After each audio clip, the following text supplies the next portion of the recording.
Bonjour. J'ai réouvert une chaîne, mais le seul abonné que j'ai, c'est celui à qui j'ai envoyé le lien. J'ai envoyé le lien, puis c'est mon seul abonné. Pourquoi? Parce que possiblement que les algorithmes font en sorte que il faut que j'envoie le lien pour que les gens le voient. J'avais dit que lors d'une vidéo que si on me censurait, j'allais ensuite faire quelque chose. Finalement, cette vidéo-là est restée. Mais ce qui arrive, c'est qu'il y a quand même de la censure que je considère injuste qui s'est exercée par rapport à des gens que je connais et je considère qu'il fallait quand même un retour.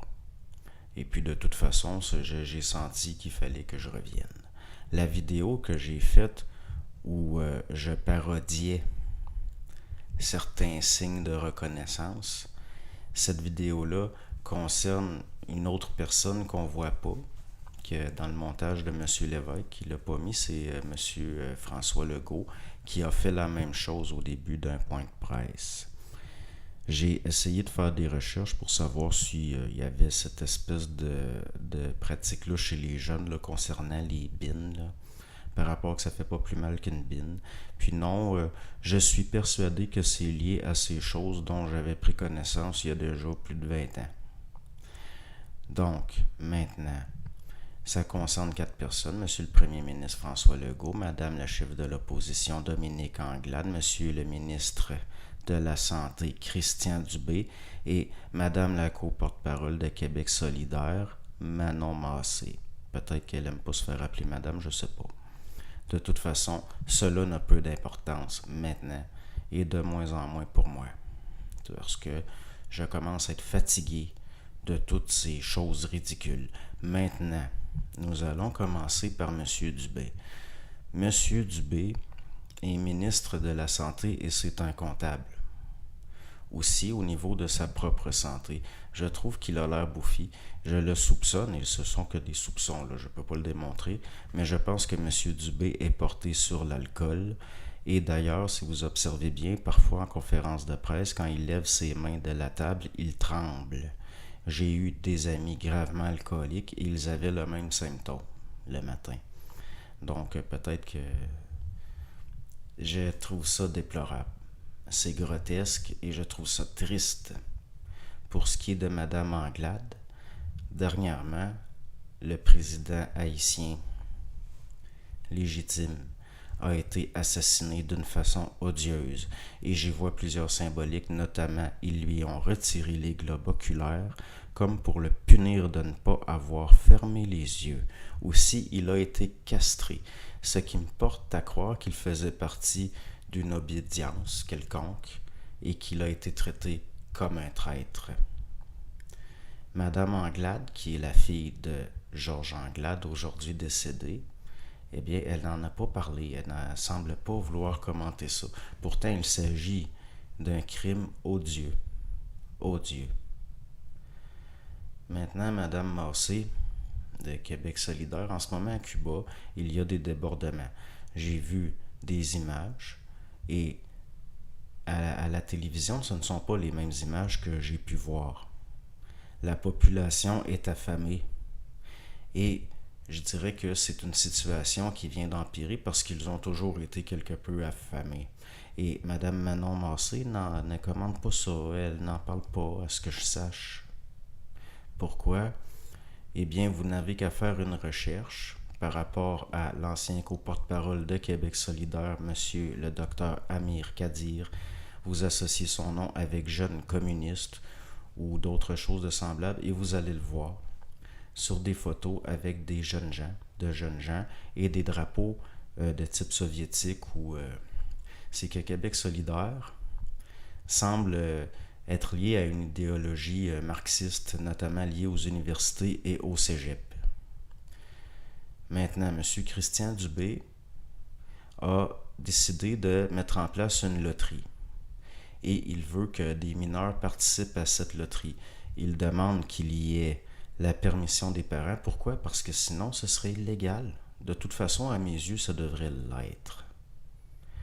J'y vois là un esprit de corruption de la jeunesse. Ce qu'on appelait anciennement des gens habités par un esprit de corruption. On pourrait aller loin, parler de ça. C'est quoi cet esprit de corruption-là? Pourquoi c'est dans l'air? Pourquoi c'est sur Terre depuis si longtemps? Pourquoi ça a toujours été lié au pouvoir? Et c'est quoi en fait cette chose-là, cet esprit de corruption-là? Par rapport là, à ça, il y a des soulèvements. Il y a un soulèvement en France. J'ai vu la marée humaine dans les rues. C'est pas à la télévision que je l'ai vu parce qu'on ne nous montre pas les vraies images. Je les ai vues ailleurs. La chose que je tiens à dire, c'est que tous ces soulèvements-là font partie du calcul et risquent de servir à justifier. Mais de toute façon, c'est mieux que ça arrive.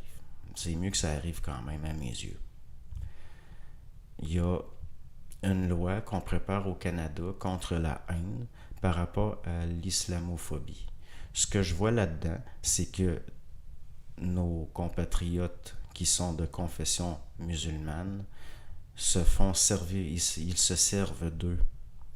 Ces gens-là vont servir de justificatif afin de voter des lois qui vont servir à faire taire d'autres personnes.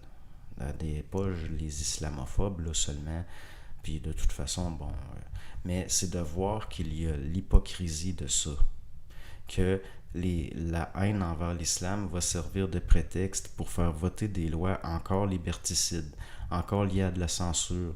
C'est encore une criminalisation d'une pensée qui serait dissidente au niveau là, d'une liberté d'expression qui devient de plus en plus gênante. J'ai regardé un petit peu la télévision et on nous parle de Jeff Bezos là, qui est parti dans l'espace dans un véhicule en forme de verge là, puis qui revient tout heureux là, de sa promenade. Ce n'est pas ça les vraies nouvelles et ce n'est jamais les vraies nouvelles que je vois. Moi je m'en fous. Jeff Bezos, il peut aller se promener où il veut, ça n'est pas important. C'est pas ça qui devrait. Mais on ne pourra jamais compter sur ces médias-là. De moins en moins. De moins en moins. Pourquoi? Esprit de corruption. Prenez le docteur Horacio Arruda. Par exemple, à l'époque de l'impératrice Thierry, elle a tout fait pour que les Britanniques ne fassent pas entrer d'opium en Chine sur le marché chinois. Pourquoi? Parce que c'était entre autres une tactique des Britanniques pour essayer de rééquilibrer la balance. Parce que les Britanniques, ils étaient de grands consommateurs de porcelaine, de thé, de soie, et que tout ce que produisait l'Angleterre, la Chine n'en voulait pas. Il n'y a personne qui était dépendant des produits de l'Angleterre, et puis ça créait un déséquilibre économique au sens des Britanniques. C'est pourquoi ils ont voulu inonder le marché chinois avec de l'opium et rendre les Chinois dépendants à l'époque. Et qu'est-ce que ça a été les conséquences de ça quand les Britanniques, à coups de canon, ont forcé les ports chinois à accepter ces chargements d'opium-là? Ça a transformé en loc des centaines de milliers de Chinois. C'était ça le résultat. Et là, le docteur Horacio Arruda, moi je me souviens avoir vu un article dans le journal Métro où il parlait de la légalisation de drogues dures. Et je puis vous assurer que ça va finir par arriver. Pourquoi? Esprit de corruption. C'est une question d'un esprit de corruption. Il y a une guerre entre des gens qui sont, ce qu'on peut dire, comme on disait anciennement, habités par un esprit de vérité et d'autres qui sont au service d'un esprit de corruption. Il s'agit de choses très, très, très anciennes qui achèvent. Ça achève. Mais ce sera terrible. Les soulèvements vont servir de prétexte pour déployer ce que j'appellerais des machines inusitées jusqu'à maintenant. Ça, j'en suis persuadé. Le but, c'est pas de vous faire peur. Le but, c'est, si je puis dire, que nous avons été avertis, mais il semblerait que c'est pas clair encore. Il semblerait que c'est pas clair et je commence à considérer que ceux qui ne disent rien sont coupables. Sont coupables de complicité. C'est devenu un crime de ne pas rien dire, à mes yeux. Donc, j'ai décidé de réouvrir une chaîne. Il n'y a que M. Lévesque qui est abonné parce que je lui ai envoyé le lien personnellement. Il m'avait dit que j'étais pas obligé de l'appeler M. Lévesque, mais c'est qu'au niveau d'un échange avec un public ou sur une place publique, je considère que ça prend un certain décorum. Puis j'ai toujours agi comme ça. Donc, David, je l'appelle M. Lévesque. C'est pas pour avoir... c'est pas parce que pour être rigide ou quoi que ce soit, mais c'est une question, si on peut dire, de décorum. Parce que nous vivons une époque d'indignité. Nous vivons une époque d'indécence. Nous vivons une époque où cet esprit de corruption-là est très, très, très présent au sens d'une habitation chez plein de gens. Et il convient d'essayer au moins, d'essayer de retourner à des formes plus saines peut-être, ou si je pourrais dire quelque chose qui compense. Parce que nous vivons réellement à une époque d'indécence généralisée. Les choses importantes ne sont pas parlées, mais il s'agit qu'une greluche en morde une autre dans la cuisse et on nous en parle pendant des semaines. Ce sont des choses qui sont futiles par rapport au reste. C'est d'une grande futilité et je trouve ça, c'est indécent, c'est de l'indécence. Ça commence à faire. Il faut au moins le dire. Moi, je préférerais mourir avec les globes oculaires retirés et castrés que de mourir dans de l'indécence et de l'indignité sans n'avoir rien dit, ou de vivre plutôt là-dedans. Parce que il reste que si on se sent habité par une certaine justice, ce que j'appellerais en guillemets un esprit de vérité, on ne peut pas ne rien dire. Parce que c'est indécent, le silence devient un mensonge par omission. Le silence devient indécent. Et de toute façon, ça fait partie du calcul qu'il y ait un soulèvement à un moment donné. Il faut qu'il y en ait. Là, le problème, c'est que justement, le pire est devant nous. Puis, ça s'en vient. J'en viens à penser que, comme il avait été dit, le 3/4 des arbres sur Terre va brûler, que la moitié de la population va mourir. La population mondiale, peut-être même plus. On ne le sait pas encore. Ce sont des choses que nous avons été avertis, que nous savons, mais qui se découvrent à mesure. C'est difficile de savoir la forme que ça va prendre.